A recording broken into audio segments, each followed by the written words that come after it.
the Republican Party's platform historically doesn't fit the pro-life that I see in Jesus.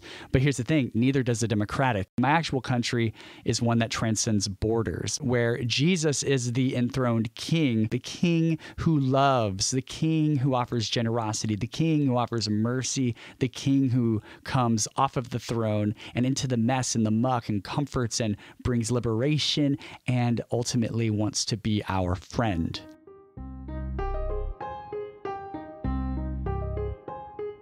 Welcome to Theology Curator, a podcast hosted by Kurt Willems and available online at theologycurator.com. Each episode looks at a theological, formational, or cultural theme. We might dig into the life and letters of a radical Jewish teacher named Paul, converse about a pressing contemporary issue, reflect on the nature of following Jesus today, or even attempt to remedy doom and gloom preaching with a good old-fashioned dose of hope. This show is an invitation to build bridges between the first century world of the earliest Christ followers into the 21st century reality we now inhabit. The Jesus we excavate from the rubble of tradition might just surprise us all. Hello, my friends. It's Kurt Willems. I want to say welcome. This is a brand new series that we're going to be launching lots of episodes of over the next several weeks leading up to the election. And there's a special component to it. So I'll be doing about 15 to 25 at the really longest, more like 20 minutes on average, teaching. And then I'm going to invite a buddy, a guy named Tony Scarcello, to join me, and we're going to have some conversation about the teaching on the back end. So you'll get sort of raw responses from me and some of his reflections, and you'll also get some planned content as well. So hopefully the good mix between straight up teaching and conversation, and that dynamic will be exciting and helpful to some of you. I want to say from the onset, I'm not an expert on anything political, but I often get asked, what does it look like to follow Jesus in the midst of a political season? And what does it look like to follow Jesus in the midst of an imperial situation that we find ourselves in called the United States of America? And so I wanted to offer up some reflections on that. There are much wiser people that have written vastly on these topics that you can go and explore. Their names may come up from time to time in this series, but if you are looking for some initial sort of foundational places to start, I think this series is going to be helpful for you. So with that said, I'm going to jump right into the teaching. About 9 years ago, I wrote a silly article. Now, this article was written right before my blog started to take off. And the title, which it's so funny, I don't know that I'd frame anything like this anymore, but here's the title: Why Jesus Might Be a Republi Demo Liber Green Peace and Freedocrat. Yeah. Why Jesus might be let's see if I can do that fast, Republi Demo Liber Greenpeace and Freedocrat. Yeah, I can't do that fast. That's hard. And this was after a time of a lot of sort of political shifting. And it's been quite a journey because, as many of my listeners may know, I grew up in a conservative evangelical sort of scenario. That was the culture I was raised in. That was my understanding of the world. I was born in 1983, so Reagan is president, and the church has, in the United States especially, gone through a massive shift in political focus. What had happened is Jimmy Carter lost, who an evangelical, blue-collar president, incumbent, had lost to Reagan. Both are Christians, but both are painting very different visions for what this country should be like. And one of the main issues that evangelicals put all of their weight and support behind is abortion. Yeah. So during those years between Carter and Reagan, there is a huge debate and shift that begins to take place. And the debate that wins out is that evangelicals, like Catholics, do not believe that abortion is moral in most or any circumstances, depending on who you talk to. Here's what's interesting. Because of the timing of that big shift and Roe versus Wade, which was about 11 years before I was born, I really grew up in a world that did not know that there was a so-called evangelical left. I just had no idea. In fact, over the years, I would come to realize that people that I admired were even registered Democrats who had voted Republican ever since Reagan because of abortion. So very interesting world to grow up in. Now, some of you are older than me and can remember a time when politics looked a lot different. They were always about power grabbing. They were always about, infighting and all of the stuff we struggle with in some ways. But if you were born before me, you likely know a time before the religious right was as powerful or a real coalition. And there's all kinds of reasons why that transition takes place that aren't just about abortion. We could talk about segregation in schools and creating private charter schools and some of the motivations there. And, I don't know if I'll have a chance to dive into some of that, but I think there's something there that perhaps will come up a couple times in this series. But that just paints a picture for you that for me, and then those born after me who are born in evangelical Christian contexts, we only know a world where most white evangelical Christians in the United States of America are registered Republicans. And what has happened in that environment is, besides, it used to be gay marriage and abortion, but gay marriage has now been affirmed by the Supreme Court as a human right, which rightly it should, no matter what our theological view may be there. People should be treated equally under the law. I think that's a good thing. Of course, I totally am pro-LGBTQ marriage rights. I think that was a good thing. So that has kind of been settled in many ways. And so most of the conversation now and motivation is usually centered around the issue of abortion, which more of that to come as well, because I think it's a very significant issue. But when I wrote this article, I am coming out of this sort of season of, wait a second, Jesus doesn't just call us to care about the unborn, but the born. This was a huge revelation for me. I went through a whole process, I would say around 2006, 7, 8, and it actually led me to vote for Barack Obama during the first term. And I had some reasons for that. But basically, my conviction was that social programs matter, that good stewardship of creation matters in light of climate change. And, we have to be people who look out for our neighbors. And my conviction at the time, and I would say still, is that the love of neighbor says that we have to help create conditions for folks who are in poverty to find themselves able to be lifted out of poverty. I think philosophically, that's where I'm at. And I believe that Jesus would long for that, whether it's the government who pulls it off or the church or however that happens. I do believe that this is a big deal to Jesus. So back in 2008, the natural progression for me was, let's go from more conservative to more progressive, with an eye and ear to some of the issues that the liberal sort of Democrat tends to not side with me on, even to this day, such things as abortion, right? I am still conservative when it comes to abortion, although I'm conservative in a nuanced way, which I think may come up in this series. Nuanced in that I think there should be a couple of exceptions.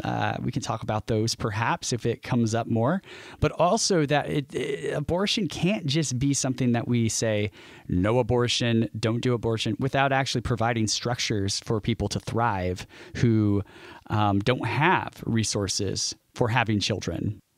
We can't be pro-birth without being pro all of life. And that's a big issue. And so I don't think the typical Republican approach to just making something illegal without also having systems in place for mothers who find themselves in really challenging circumstances to actually be able to carry a baby to term, to afford that. I mean, even think about women who have jobs and are then having to take maternity leave. Our maternity leave system is terrible. I mean, it's absolutely laughable compared to other developed countries. I know of other places that have up to a year, if I understand it right, of parental leave when you have a kid, and it's paid for. I mean, we're just so behind on some of these situations that could really help families choose to keep their babies rather than to abort.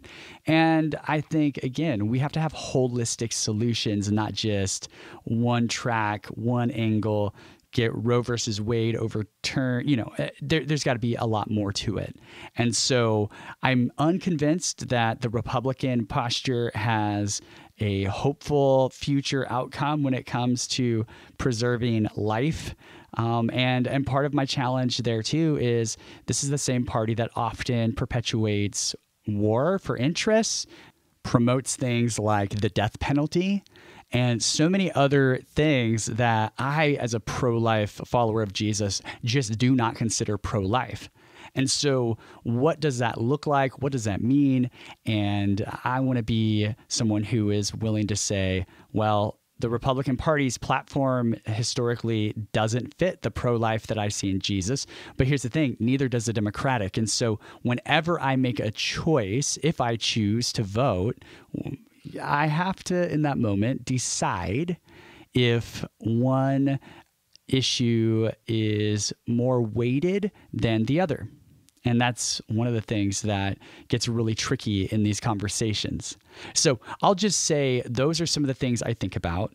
And then what I've also come to realize since then is that it has huge ramifications how you think of your allegiance. Where does your allegiance lie?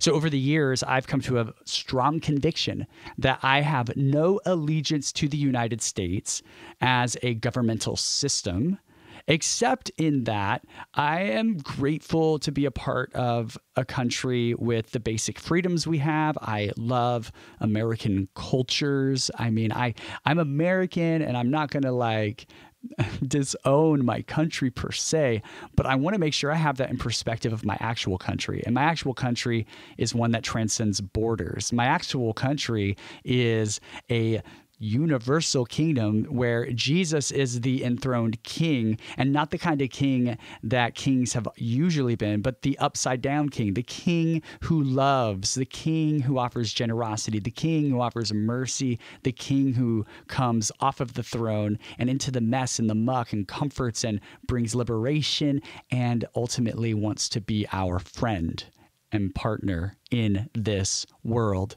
that God so loved that God allowed God's son to die for.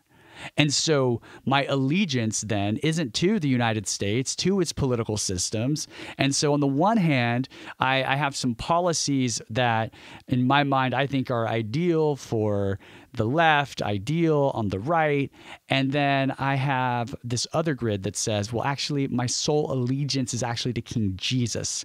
And if that's the case, how does my allegiance to King Jesus inform how I opt in, when I opt in, my posture when I opt in, my mentality, how I think about it? I mean, these are really important issues to consider. And so that is the challenge. And by the way, you may already be thinking, wow, he's using this word allegiance a lot.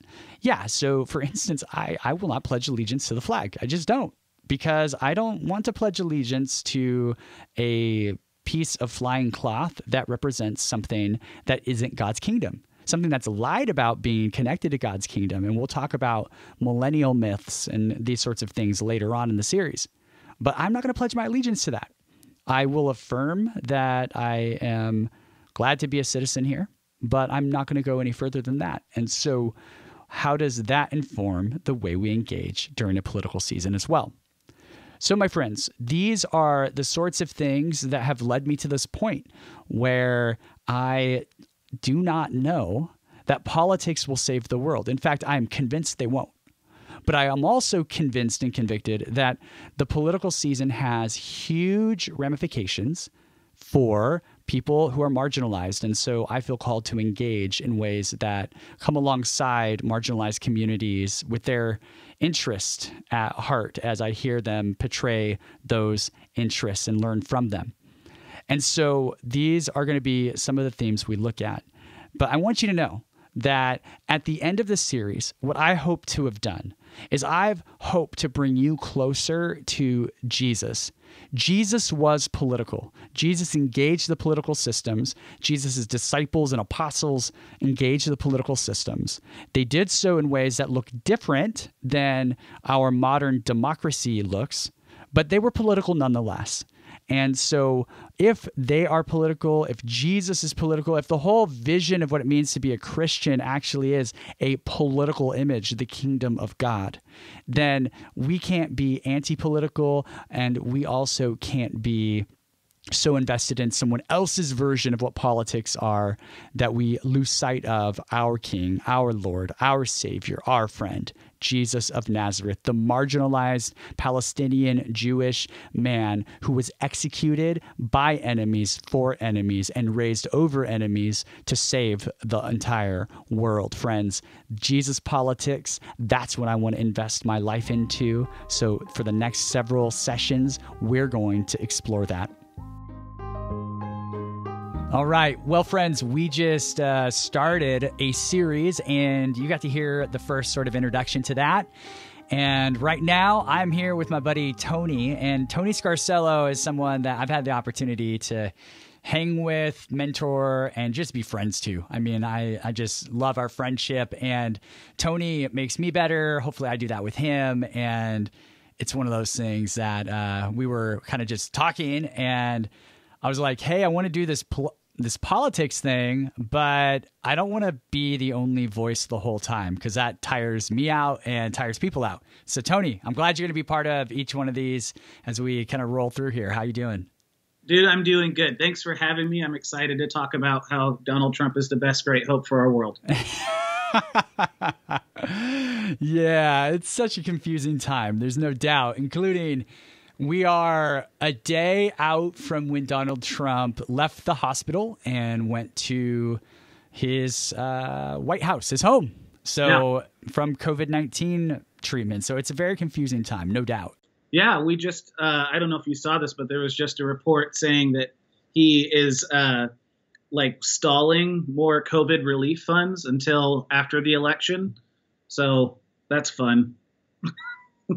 Yeah, no, it is, right? It's so fascinating. And we have to ask questions about, what does that mean for people who are really at the margins and struggling and who could use that money? And why are we stalling when, there's a lot of things we could ask about the whole political scenario right now, because mixed messages. And look, thing is, I don't know that the Democrats are being the best conversation partners, right? And so that frustrates me like crazy as someone who thinks, yeah, we need relief, especially for folks who are really struggling.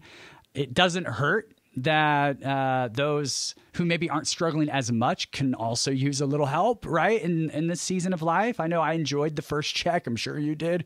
These I don't need it like other people need it, but I know there are a lot of people who really, really need it. And so it's very frustrating for sure. And it's just another sign of sign of the times, right? Yeah. Well, I mean, in our community right now, the Lane County area where I'm from, there has been some pretty big spikes in cases, which means people like my spouse, she was cut back to halftime when this first went up. And then I know that they're looking at doing another shutdown for us here. And so that's just, the check would have been nice for us. It would have been nice for a lot of people, but that's okay. Yeah. Yeah. No, I totally can respect that. And it'll be interesting because it's October 6th right now as we record. I turned 37 on October 6th. Anytime I say October 6th, it's like, it's my day. But it's so self-serving. We are basically 1 month away from maybe having a winner. I mean, that's a question that'll come up multiple times, I'm sure, as we do these, but we're a month away from an election, probably 6 weeks away from a clear winner, I would hope. And it'll be interesting. I think either President Trump or Vice President Biden will have to do some sort of relief giving. I don't think that post-election at least I want to hope that post-election, if Trump is in fact the winner, that he'll revisit those things. So yeah, anyway, very interesting time we find ourselves in, no doubt. I do ask, since we're on the topic, where you stand right now, who do you see taking the victory from based on and following? Man, this is hard, right? Because the polls are saying Biden by a decent margin. Mm-hmm. They kind of thought Hillary was going to win too, and so I really don't know. By no means am I the kind of person who's like, if Biden doesn't win, the hope of the world has been shattered. But I have made it no secret that I think there's a danger that has emerged with Donald Trump through his policies on the one hand, but his rhetoric on the other. And it's the rhetoric paired with policy that makes him really, really dangerous, I think, and has brought all kinds of harm, like through extension, to people, especially young adults, I think, actually. I think it's a huge deal for Christians to have to really wrestle with, why are more and more young adults walking away from faith? Well, these are the sorts of things that I think really put some of that up front and center, unfortunately. And so yeah, I mean, I personally hope Trump doesn't win, while at the same time, there's a whole lot that I want to critique Biden on, abortion being one of them. Like, I just want to be, an equal opportunity supporter and offender, because that's the voice we have in a political system like this. And so why not use it for the benefit of causes that Jesus might care about, Absolutely. Yeah. I do want to say, I think for me, what's most damaging about the Trump administration from like more of a pastoral and theological perspective is the witness of the church. I have a lot of friends who are not evangelicals voting for Trump that are Christians, are followers of Jesus. We were just talking with one of them last night, and she was talking about how since Trump got elected, she has brought up as little as possible that she goes to church and has a relationship with Jesus because she's so scared and so embarrassed to be associated with him. Mm-hmm. And I know we're gonna talk about that as the series goes on, this evangelical marriage with Trump. I knew a lot of people who were Christians that weren't Bush supporters that had no problem they were saying Christians, that they were saying they were Christians. So this is a different dynamic that's going on right now. I thoroughly agree. When George W. Bush was elected during the first round, and actually the second round, I voted for him. Like, he was my president. I was a supporter. Well, I guess I didn't even get to vote for him the first time. Actually, I'm thinking back, 9/11, I was a junior in high school, so I wouldn't have voted him in for that. But his second term in 2004, I had a W04 sticker on my car in college, I remember. And I, to this day, have a lot of frustration with his national policy, or his international sort of way of posturing America in the world through militancy and all of that stuff that he did.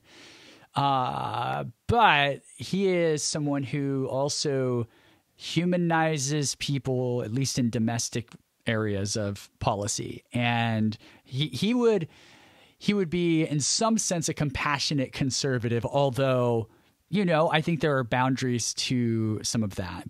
And as he's aged, it seems that he's become more peaceful. It's very interesting to see. And without straight up saying he doesn't support Trump, he's pretty much made that clear that he doesn't support Trump. And it's very fascinating. That is a different reality on the ground. Policy may be somewhat similar, but the ethos that is created in that sort of situation is clearly quite a bit different, I think. Yeah, we could talk for days about how this Trump phenomenon is unprecedented. I do want to ask you, I listened to your talk. It was super good. You and I both have Anabaptist proclivities. We kind of swam in that pool a little bit. You more so than the people who kind of first introduced me to Anabaptism and who kind of played a big role in influencing how I think about this kind of stuff.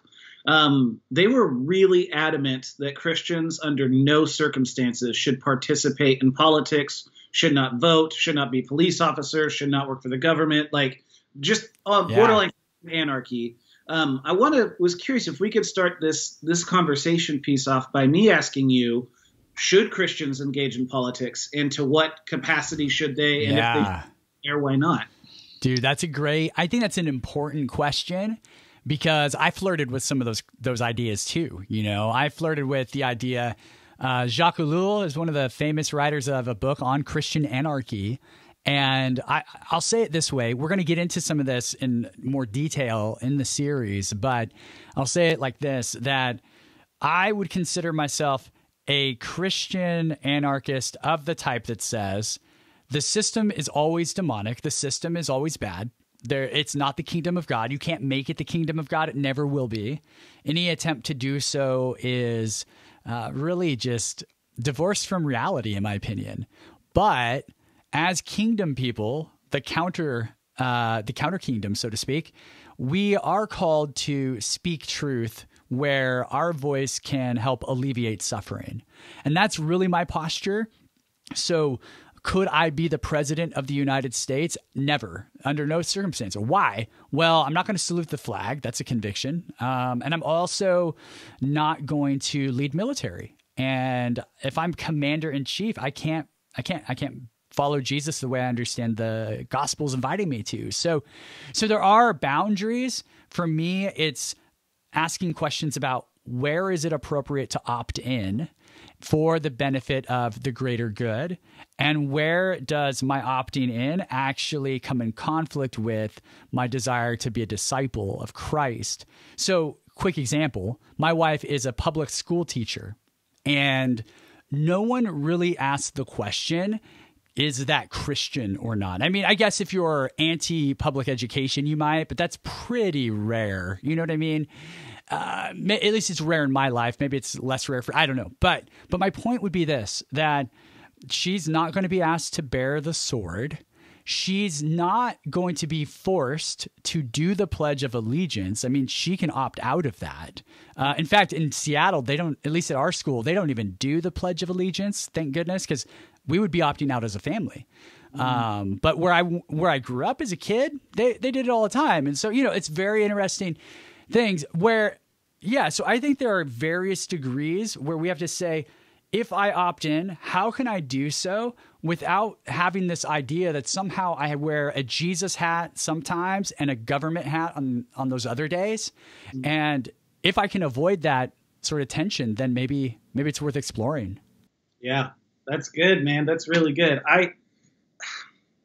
I struggle with this question because, so I think part of it, it's hard to eliminate identity and cultural background from this conversation because I come from a deeply conservative family. Like my dad, I'm sure, is still crying himself to sleep every night that I didn't vote for Trump this last time around.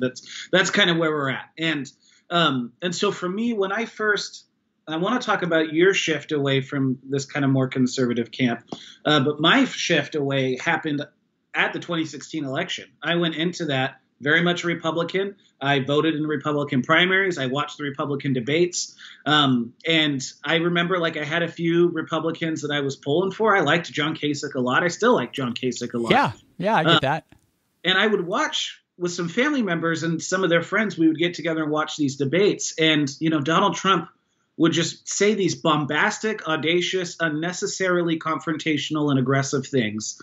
And I'm sitting here like, okay, we're all better than this, right? And I'm watching everybody around me just buy into it every single time. Like, oh yeah, he says it how it is. I'm glad he's not a politician. He doesn't talk like a politician.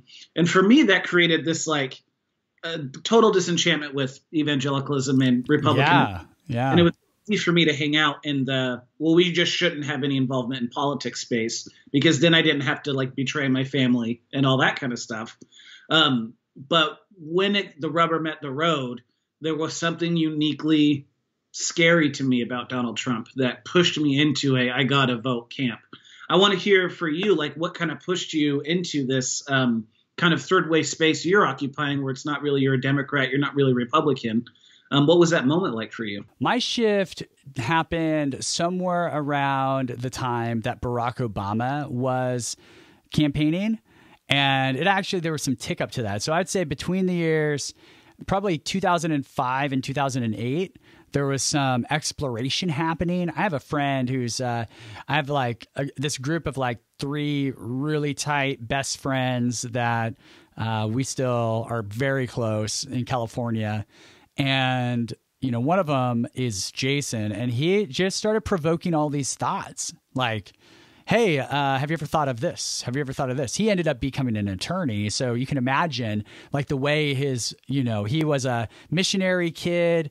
He did a master's in peacemaking and then went to law school. So he has this Anabaptist plus foreign background because he didn't grow up out in this swimming in the sea of conservatism, and then now a legal background.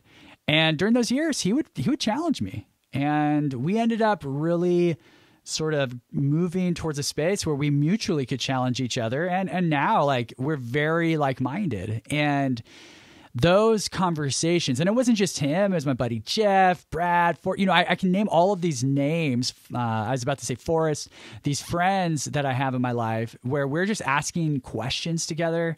We're reading similar books. And when 2008 came along, we decided that at least I decided, I won't speak for each of them, I decided that it was time to move towards Obama. The one hurdle was abortion for me. I am still thoroughly pro-life, and I can talk about that because I don't think that you can just drop the I'm pro-life bomb and not really expand it. So that'll come up, I think, in this series. But because of that pro-life stance, I had a lot of trouble until I started reading articles and wrestling with what really helps reduce abortion.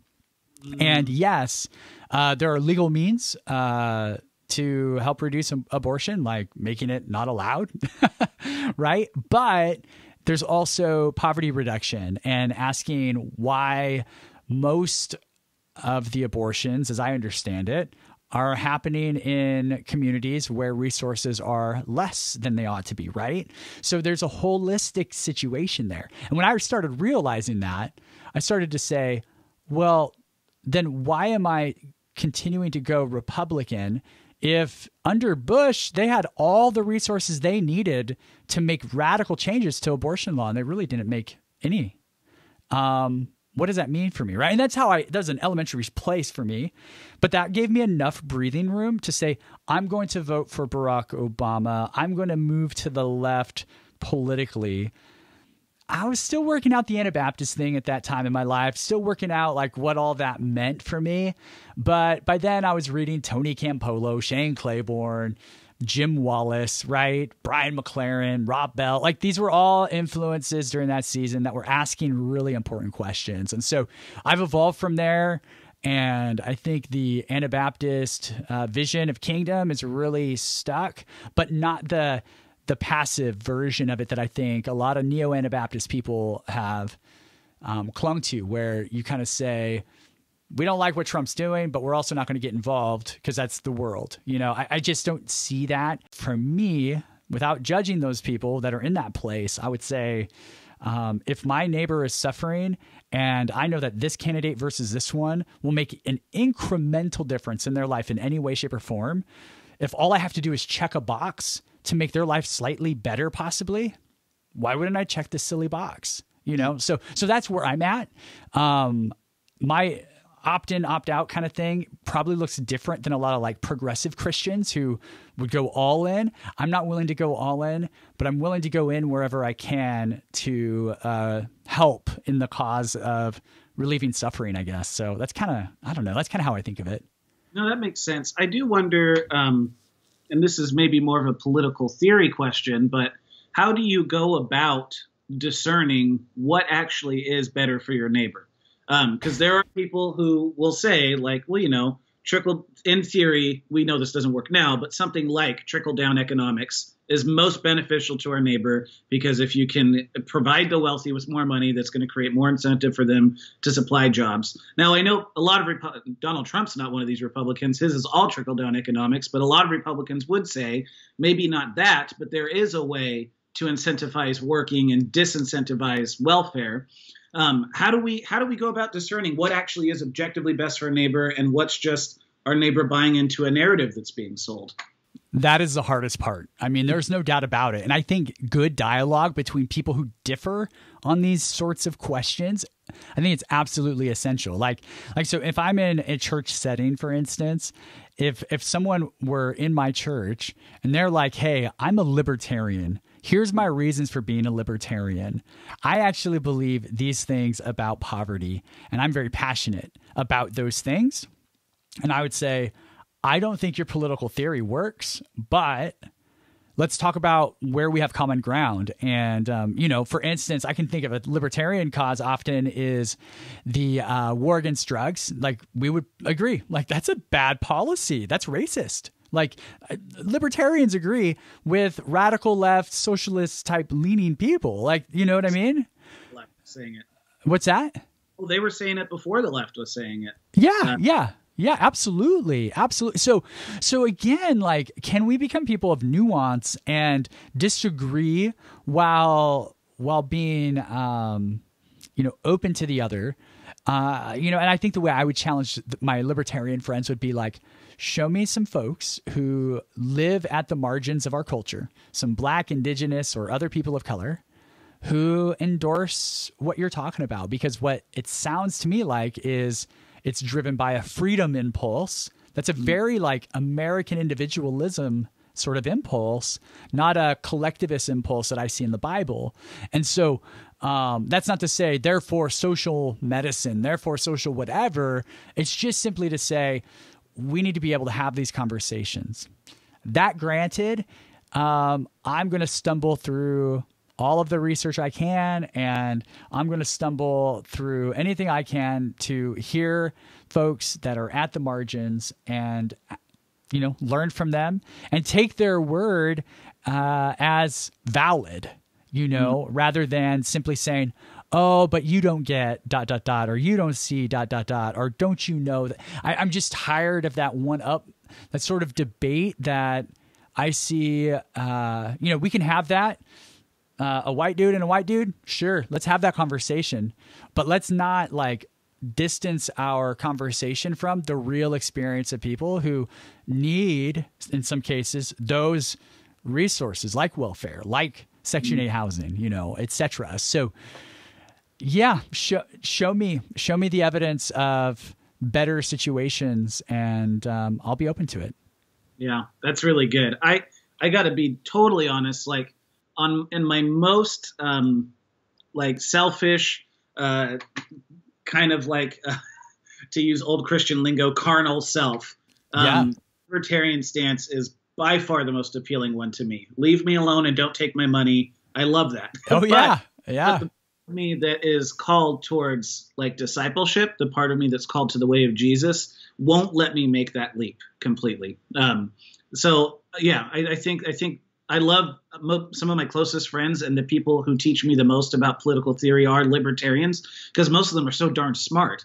But there is this component of loving your neighbor as yourself just doesn't seem to exist in a lot of those policies. Yeah, I agree with you. And that's where the rubber really meets the road for me when it comes to that conversation. Is it turns into, and they would hate me saying this, I know that, but I worry that far right sort of libertarian impulse, with some leftist impulses, I would say, but that sort of impulse eventually looks like social Darwinianism. And, if only the strongest survive and what I've got is what I've got, we're going to leave a lot of people behind who historically started from a place that was much less privileged than a lot of people who like the libertarian ideals. If we were all starting on equitable footing, maybe there'd be a good case for libertarian policy because we would all start basically with the same set of opportunities and resources. We don't live in that America. It's never existed, even though people think it does. And so that's why I just get really uncomfortable with that. And also I'll say this, and I think we're getting close to wrapping up this particular conversation, but I'll say this, it'll come up in other places, I think, but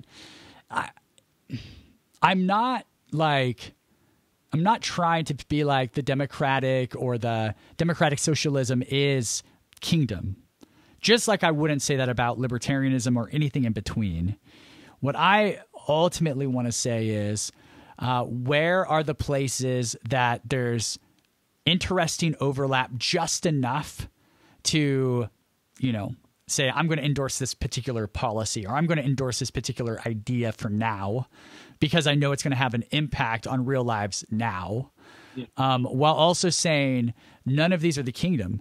A lot of libertarians that I've talked to are influenced by this Anabaptist, sort of Christian anarchist impulse. And by the way, Christian anarchy is not like the anarchy you hear about on the news. It's no king but Jesus sort of anarchy. So you can imagine that maybe as a frame. But a lot of folks that have gone that road end up in this libertarian zone because it feels like their newfound political philosophy is like sticking it to Caesar a little bit. And so it's anti-imperial. But the truth is that's not actually accurate. It's just another mode for operating in the American system. They are all philosophies that are captured by the kingdoms of this world. The libertarian view, as much as you think it's Christian, maybe, it's not any more Christian than democratic socialism, right?